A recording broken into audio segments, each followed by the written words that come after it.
Hello and welcome to the Colorado Kelly channel. Today I'm excited to share with you another one of my theories about Stanley Kubrick's The Shining. And here it is. I believe the Torrance family endured 42 days of psychological horror at the Overlook Hotel. That's right, 42 days.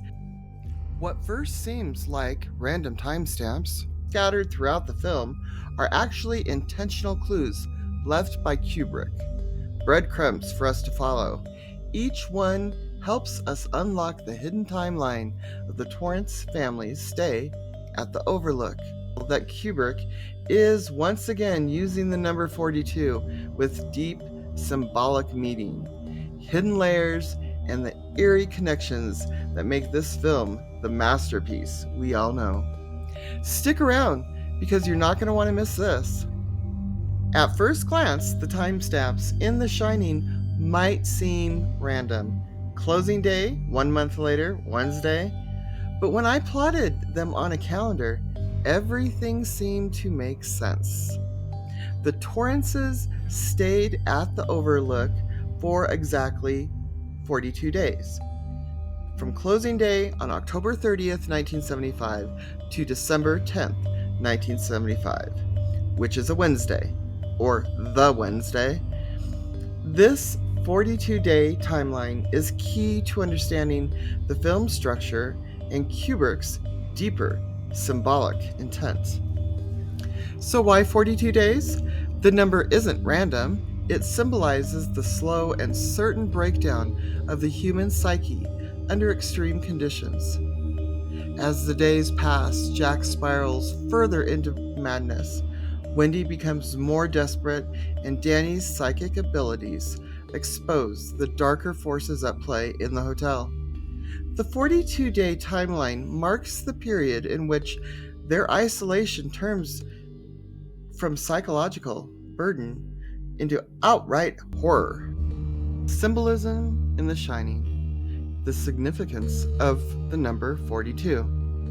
Speaking of 42, this number is everywhere in The Shining. From room numbers to historical reference, it's a constant presence. This number, 42, isn't just coincidence.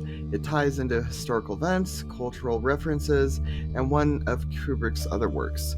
Please see my other videos for more in-depth analysis on the number 42. But in this video, I'm going to focus on proving that the Torrances stayed 42 days at the Overlook Hotel.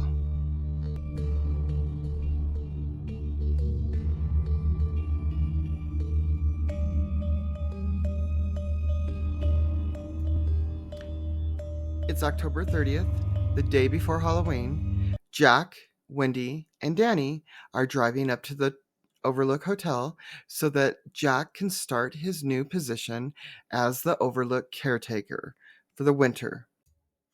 Ullman and Watson give Jack and Wendy a tour of the Overlook, and this is where we find out that the Overlook was built on ancient Native American burial grounds.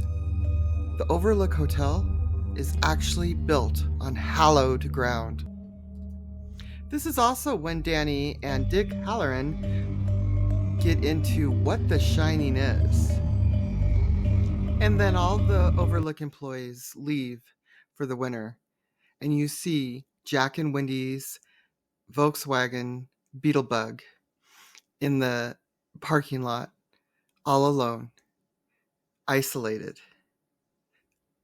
Then Kubrick skips to 1 month later, which it would be November 30th, 1975. We see Wendy waiting on Jack, bringing him his breakfast in bed.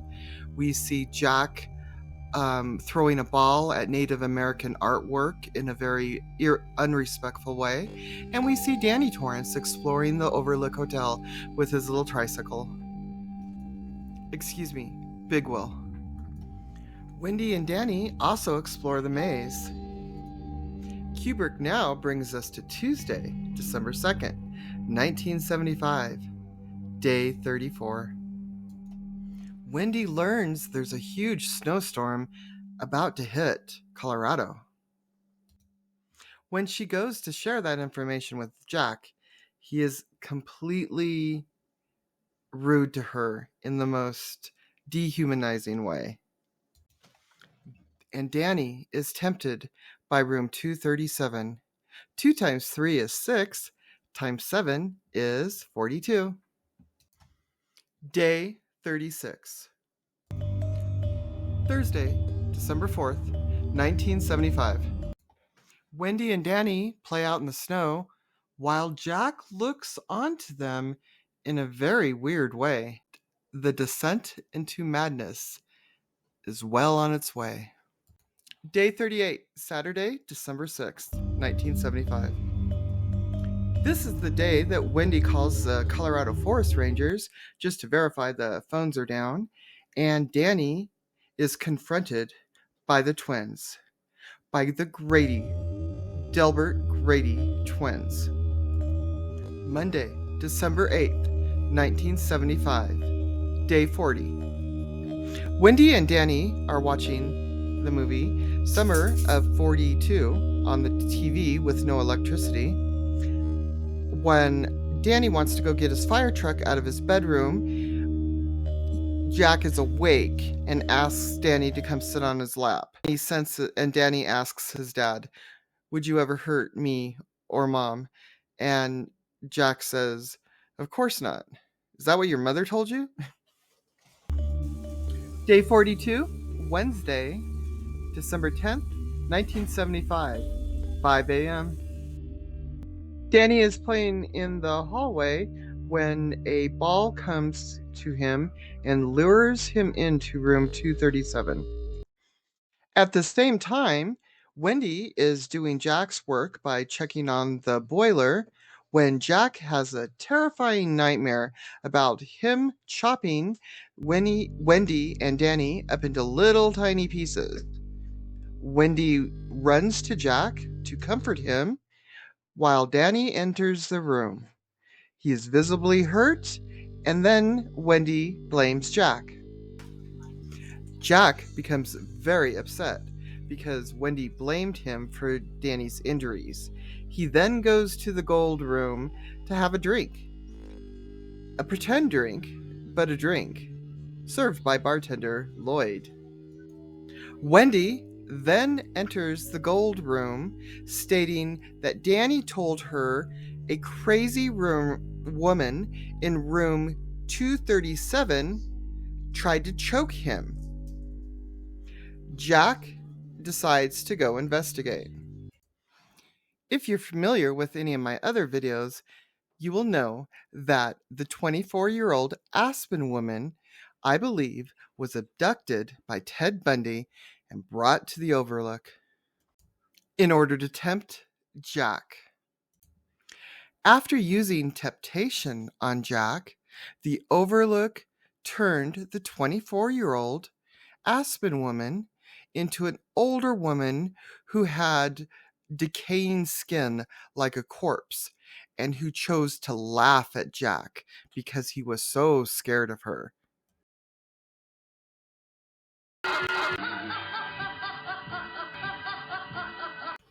Remember, this is still the morning hours of Wednesday, December 10th.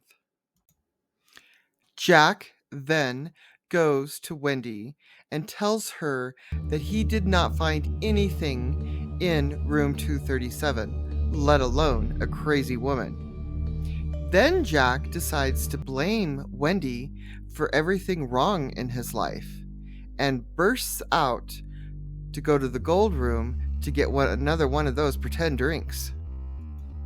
Meanwhile, Danny is witnessing all of this because of his shining abilities, so he decides to call Dick Halloran for help with his shining. Dick Halloran, who is in Florida right now, receives Danny's shining call and then attempts to call the Forest Service in Colorado to see if they can check on the Torrances. They are unable to reach the Torrances by phone because Jack has disabled all communication types. Jack meets Delbert Grady in the gold room. Halloran decides to get on a plane and fly from Florida to Colorado. I couldn't help but think that Kubrick was giving a nod to our Denver Broncos with all the orange and blue on the plane. It's now 8:30 a.m. on Wednesday, December 10th, 1975. Halloran lands at the old Stapleton Airport. He then calls his friend, Larry of Larry's Garage, to secure a snowcat in order to drive to the Overlook. Due to the trauma that Danny endured that day, he has completely withdrawn and allowed his imaginary friend Tony to take over. This is terrifying Wendy, so she decides to go plead with Jack so they can get Danny some help. This is when Wendy realizes that Jack is completely insane. He has not been doing work. He has been writing all work and no play, makes Jack a dull boy over and over. She is really scared now. Jack then begins threatening Wendy, and she is forced to take action, and she hits him in the head with a baseball bat.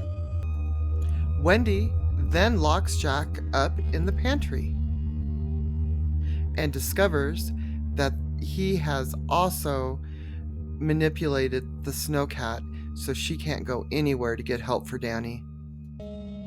Wendy then decides to go take a nap,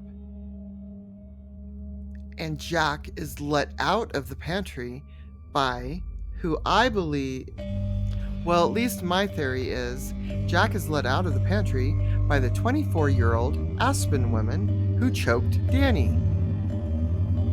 Danny writes red rum, which is actually murder if you look at it through a mirror, on the door. And Jack is now loose in the Overlook. He finds an axe and goes to where Danny and Wendy are. Jack decides to copy the old sitcom I Love Lucy. When Ricky Ricardo comes home, he says, "Lucy, I'm home." And Jack says, "Wendy, I'm home." Jack decides to also copy Johnny Carson with "Here's Johnny." Jack tells Danny and Wendy to come out, or he is going to puff and blow their house down, just like in the Three Little Pigs. Did you know the Three Little Pigs were invented in 1842? Those 42s are just everywhere. Wendy pushes Danny out of the window for his safety, while Jack tears down the doors to get to them. And then all of a sudden, we hear Halloran coming to the rescue in a snowcat. Unfortunately, Jack does kill Halloran, and Danny is forced to run and hide.